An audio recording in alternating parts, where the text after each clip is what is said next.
esta oportunidade, tá certo? Olha, 10 horas e 13 minutinhos, gente, os cuidados com a nosso planeta Terra, né?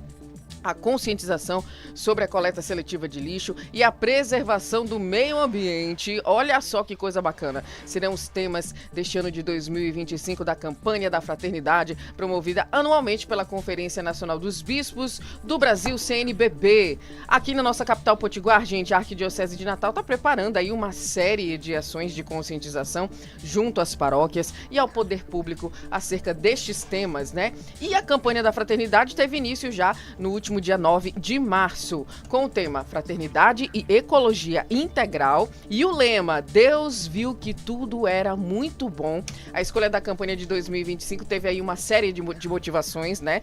E entre elas, dentro dessas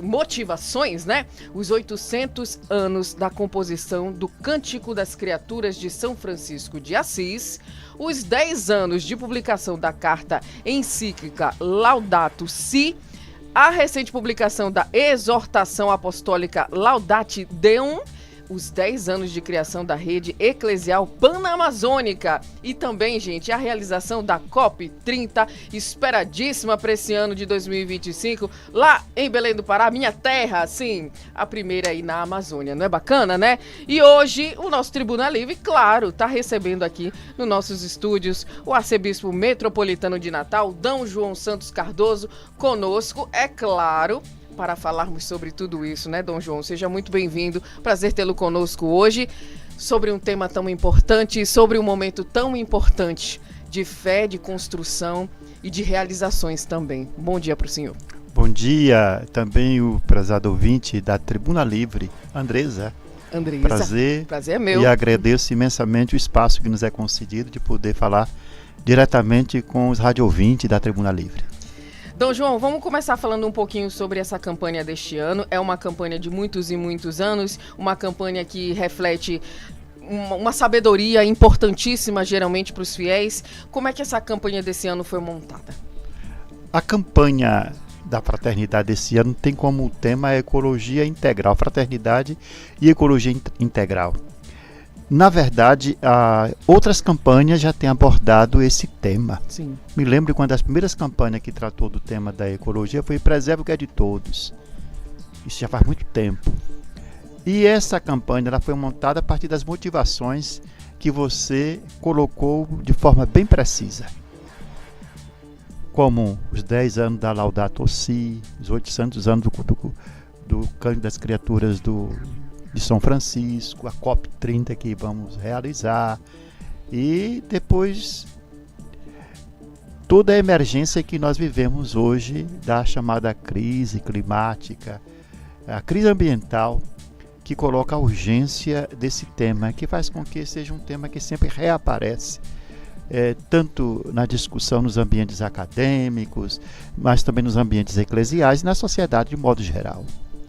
Dom João, Deus criou o mundo chamando de paraíso, entregou a sociedade, entregou a humanidade um paraíso. Ao longo dos anos, o homem e a intervenção do homem foi fazendo com que esse paraíso fosse se degradando, fosse criando problemas, inclusive problemas ambientais. Hoje a gente sente a temperatura bem mais alta, né?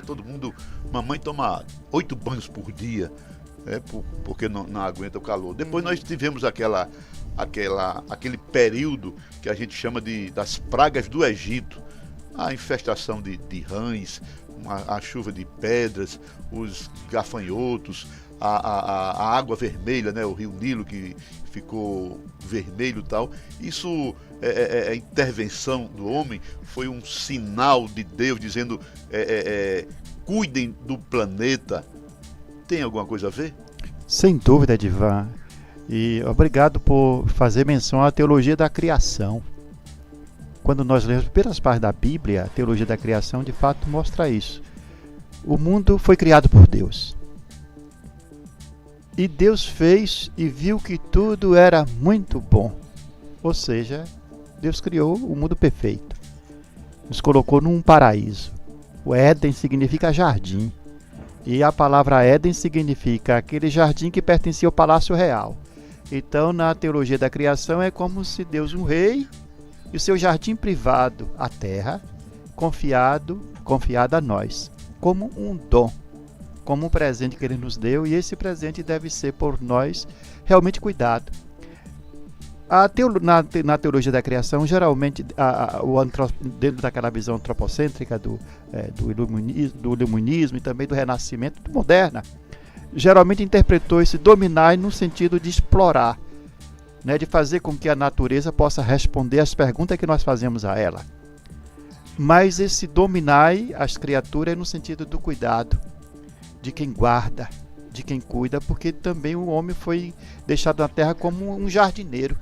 E o jardineiro, ele cultiva, ele cuida, ele rega, ele vê crescer, ele cria as condições, assim ele se torna também co-participante da obra da criação de Deus. Então, quer dizer, o mundo, Deus criou bom, com suas leis, muitas vezes as leis que são também que nós não entendemos, que parecem para nós ameaçadoras, até quando nós não entendemos essas leis. Mas ele criou bom, realmente o que não tem de bom no mundo já é o resultado da nossa intervenção, a nossa intervenção indevida. Que se a nossa intervenção realmente fosse com base nessa relação harmoniosa com a criação, em que nós também como criatura nos sentimos parte, nos sentimos integrados, certamente a nossa relação seria menos predatória, seria uma relação mais cuidadosa, mais harmoniosa, de modo que o próprio Deus que nos deu a criação para dela tirar o nosso sustento, nós faríamos isso realmente com muito mais cuidado.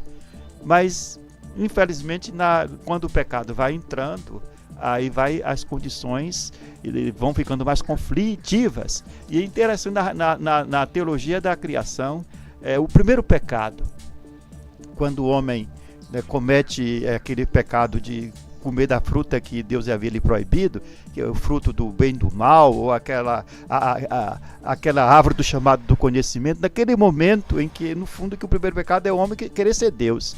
É fazer tudo sem nenhuma referência ao Criador. Naquele momento se estabelece a inimizade de que fala o Gênesis, naquela linguagem metafórica, que Deus estabelece a inimizade entre a serpente, que representa o demônio, o diabo, ou seja, as nossas forças diabólicas, e o ser humano. Já começa o conflito entre o homem e a natureza. A relação começa a ser conflituosa, quer dizer, e foi conflituosa devido justamente ao nosso pecado. E nosso pecado qual é? É aquele distanciamento da fonte originária da criação.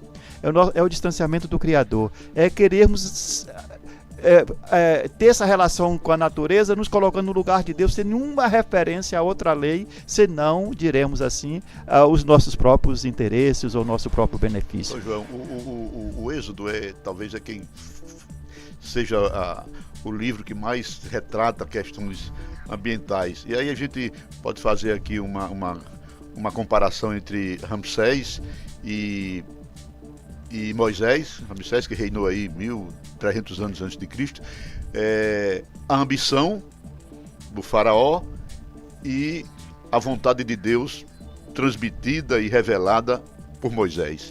O Êxodo, nós temos um exemplo concreto do resultado da intervenção humana sobre esse ambiente, nesse sentido de cada vez mais querer dominar.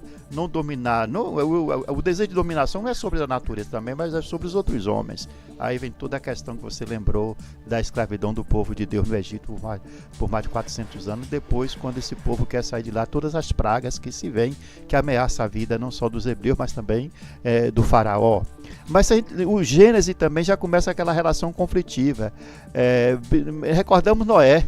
Noé começa a dizer, tem uma catástrofe natural que vai acontecer um dilúvio. Ninguém dava atenção a Noé.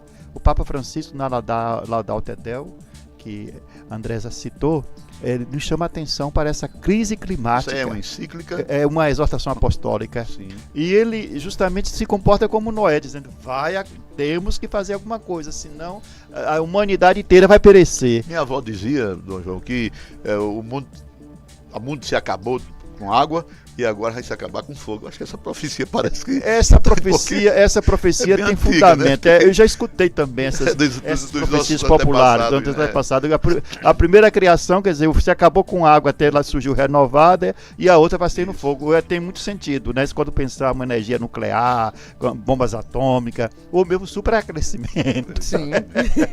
Então, Sim. algum sentido tem nessa sabedoria popular, ou na forma, diremos assim, metafórica, e na narrativa, como percebe os grandes problemas da humanidade e coloca à disposição do homem comum e de todas as pessoas. João, né? eu sei que o senhor gosta muito de história, muito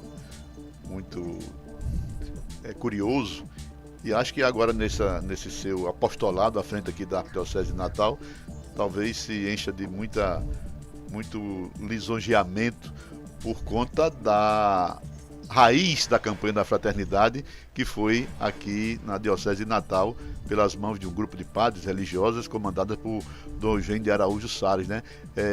A diocese que criou, fez os primeiros passos, e depois a CNBB abraçou essa grande campanha, talvez até a CELAM e outros países também já abraçaram a campanha da fraternidade. Isso aqui é um resgate, quer dizer, uma sobrevivência de uma campanha que a cada ano escolhe o tema que mais dói na sociedade. Às vezes é o trabalho, às vezes é a saúde, às vezes é a terra, o meio ambiente, que tem sido uma constante desde o Gênesis até o Papa Francisco.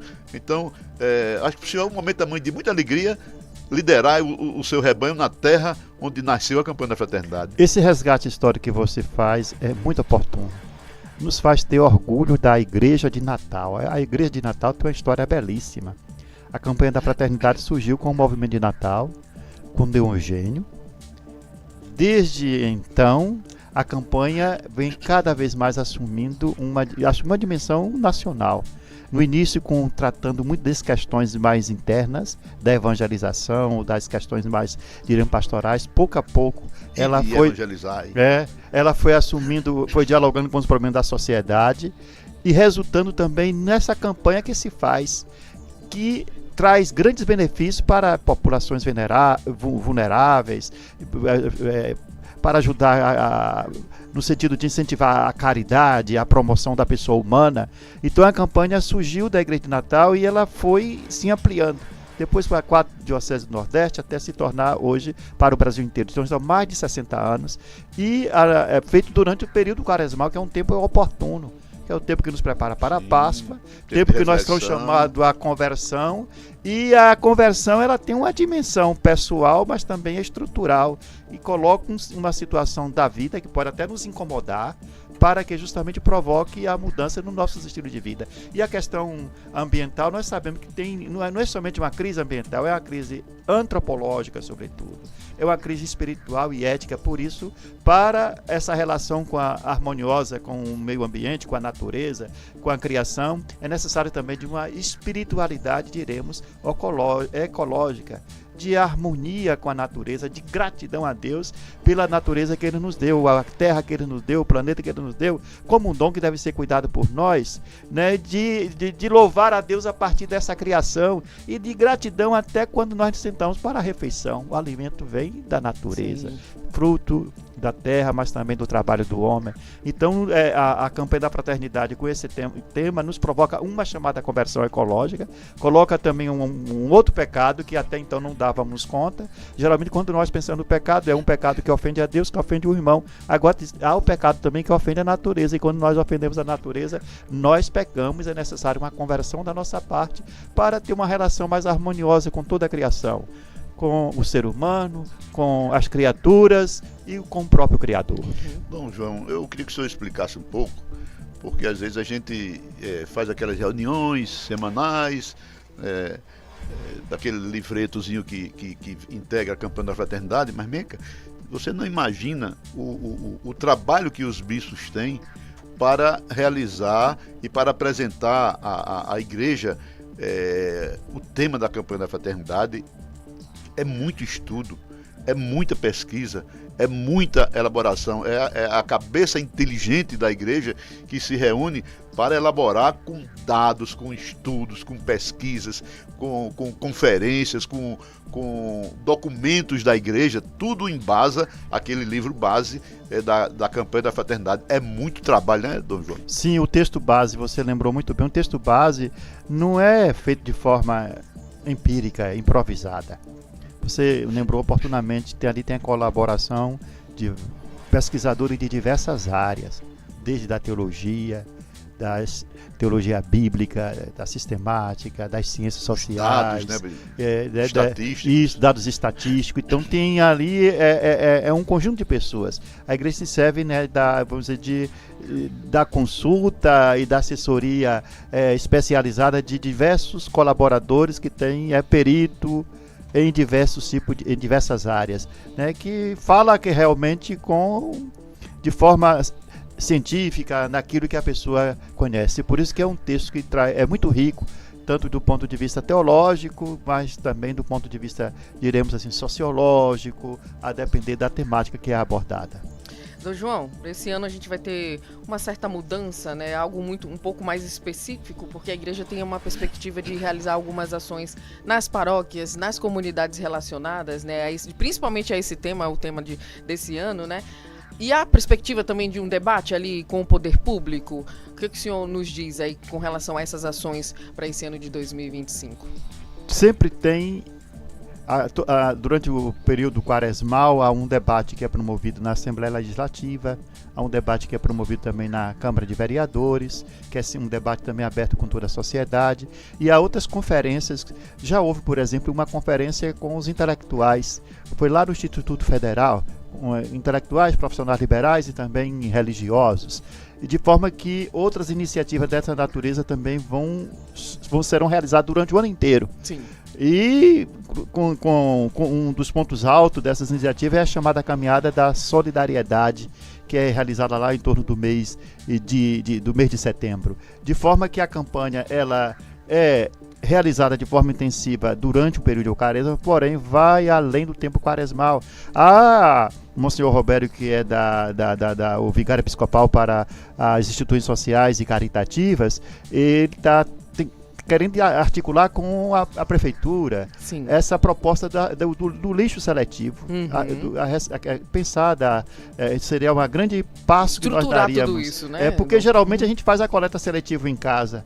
Porém, o problema é depois que tudo é misturado. Sim. Não é preciso aí uma reunião com os poderes públicos, com os catadores, com as associações de catadores, para que, por exemplo, o lixo coletivo já seria uma grande contribuição e muita gente poderia tirar renda, né, da coleta seletiva do lixo. Sim. Então, a iniciativa que nós podemos fazer, a educação ambiental, por exemplo, de nossas crianças, e tem criança que ela tem um senso grande de não poluir, de não jogar papel. Parece que já nasce sabendo, né, Dom? Sabendo disso, né? Que nós devemos estar incentivando. E há várias iniciativas que é possível fazer para que nós possamos realmente estar adquirindo um estilo de vida mais sustentável. Exato, né? Diferenciado, né? O senhor foi muito bacana na sua fala, no momento em que a gente, pelo menos eu penso isso, Dom, a gente trata às vezes a natureza como se ela fosse infinita, e na verdade não, né? A gente tem ali, nossos recursos eles são finitos e a gente depende deles diariamente, né? Seja de uma água, né? Uma água que a gente bebe ali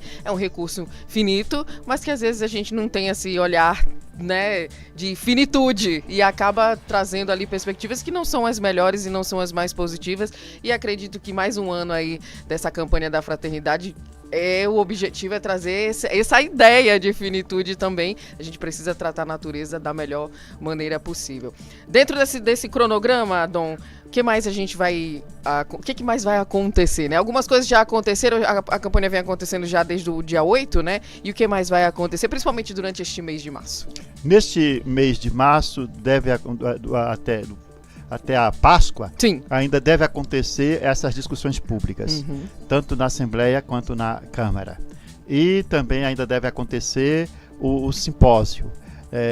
sobre a campanha da fraternidade, além das atividades que são feitas nas paróquias, nas comunidades. Aí são atividades que é difícil até, inclusive, a gente... É tanta coisa, né? Numerar, Sim. porque são ações diversas que são realizadas. Tem um livreto que acompanha, de modo que todas as paróquias estão promovendo iniciativa durante esse período. E culmina com a coleta da solidariedade que é feita no domingo de Ramos. Sim. E essa coleta era de grande importância porque 60% fica aqui na diocese. E é investido isso, para apoiar projetos sociais, projeto de promoção de promoção do ser humano, né, na linha da caridade. Então, por isso que é importante que também nós façamos o resultado do nosso jejum, separemos aí uma oferta para a igreja poder desenvolver as suas ações sociais e caritativas. Pois é, o Valberto Silva está lá mandando um abraço para Dom João Santos Cardoso, para a gente também, né, Meca? Sim. Está em Araruna, mas ele é de Serra de São Bento, trabalhando e ouvindo o nosso programa. Um grande abraço aí, que Deus acompanhe seus passos aí de Araruna até sua terra, Serra de São Bento, que é bem pertinho, né? É muito pertinho. É muito pertinho. Pois é, acho que a campanha da fraternidade é um dos temas mais importantes da Igreja Católica, porque todo ano é um momento da sociedade se debruçar refletir, sobre né? um tema, discutir um tema importante que tem a ver com a vida das pessoas, com a vida do cidadão, né? Exato. E trazer o cidadão para uma reflexão, né? Uma reflexão sobre um tema. Já estamos há 60 anos. Mais de 60 anos da campanha da fraternidade. 61, precisamente, né? E é um tema, como você disse, extremamente importante, que mexe sobretudo com a questão antropológica, o modo como nós nos colocamos, nos situando no mundo, que você começou a colocar, por exemplo, nossa relação com a natureza. Nós nos pensamos como se fosse algo diferente da natureza. Isso. E é um organismo vivo, nós somos parte desse organismo. Por isso o termo de ecologia integral está dizendo que o que acontece na natureza repercute no ser humano. Depois o problema ambiental não é só ambiental, ele é antropológico, ele é ético, ele é moral, é econômico, é político. Então, quer dizer, é um problema que realmente mexe conosco. Mas, sobretudo, essa questão antropológica é de grande importância, porque realmente, com o pensamento moderno, nós nos distanciamos da natureza. É como se a natureza fosse uma realidade completamente diferente de nós. E aí se estabelece sem dependência, quando na verdade relação existe, né? muito conflitiva com a natureza. Já não nos sentimos parte dela e não percebemos que tudo que acontece com a natureza repercute na nossa saúde, no nosso estilo de vida, repercute sobre nós.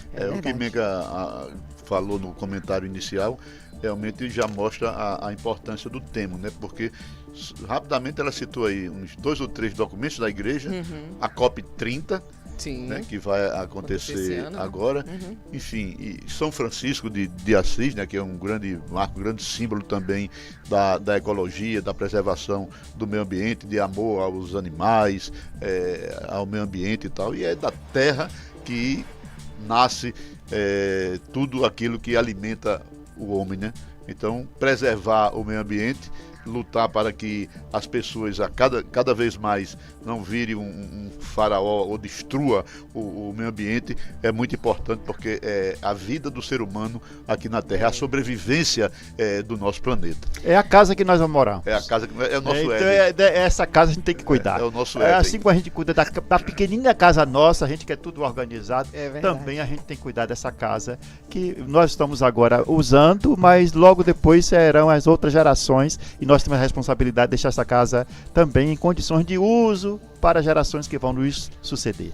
Dom João, só para a gente finalizar aqui, quero saber como é que estão os estudos aí para as novas dioceses do nosso Rio Grande do Norte, né? Tá caminhando também esse assunto, né? Andresa, que pergunta boa você fez, oportuna. Sexta-feira, 11 da manhã, vamos celebrar a missa, que vamos receber já o projeto pronto, encadernado, já pronto Todo para bonitinho. mandar tudo para poder mandar Sim. para a anunciatura. Ali nós vamos contar com a presença de todas as pessoas da comissão que trabalhou o projeto de criação das novas dioceses. São 2 novas dioceses que nós estamos propondo criar no estado do Rio Grande do Norte. Uma com sede em Santa Cruz, outra com sede em Açu. E na sexta-feira vamos fazer a missa de ação de graça, receber esses projetos para encaminharmos para a anunciatura. E você que está agora nos ouvindo é convidado a celebrar conosco sexta-feira, 11 horas, lá na Catedral Metropolitana. Vai ser a missa de ação de graças pelo projeto que foi concluído. E nós enviaremos agora para a anunciatura e ficaremos rezando e ao mesmo tempo cobrando para que os passos sejam dados nessa direção. Maravilha, fica mais esse convite, né, arcebispo? Quero agradecê-lo, muito obrigado, viu, pela sua presença no nosso programa de hoje. Fica a dica para, não só essa, né, mas as várias outras, para que você participe desse momento, para que você interaja junto à campanha como um todo, né, e possa também abrir ali o seu coração para tudo que será discutido, não só nesse momento, agora, mas durante o ano como um todo, né, como o arcebispo falou. Quero agradecê-lo mais uma vez, muito obrigada por estar conosco hoje. Agradeço imensamente a Andressa, a Edivan, a Jovem Pan por nos conceder esse espaço, que é importantíssimo. A propósito da campanha da fraternidade é dialogar com a sociedade. E assim vocês permitirem esse espaço em que nós podemos dialogar com a sociedade e não apenas com o nosso público interno da igreja. Então, muito obrigado e ao mesmo tempo aqui deixo uma bênção para o prezado ouvinte que nos está acompanhando e sobre todos vocês que fazem comunicação nessa cidade, né, com essa responsabilidade e consciência social que vocês têm, essa consciência ética e que Deus sempre conceda a vocês exercer essa profissão com o maior brilho que vocês possam exercer, como de fato já exercem. Muito obrigada, amém, amém. Cacildo, um abraço pra você, viu? Tá conosco aqui também. Gente, conversamos com o arcebispo metropolitano de Natal, D. João Santos Cardoso, trazendo aqui para você, né, essa campanha da fraternidade deste ano de 2025.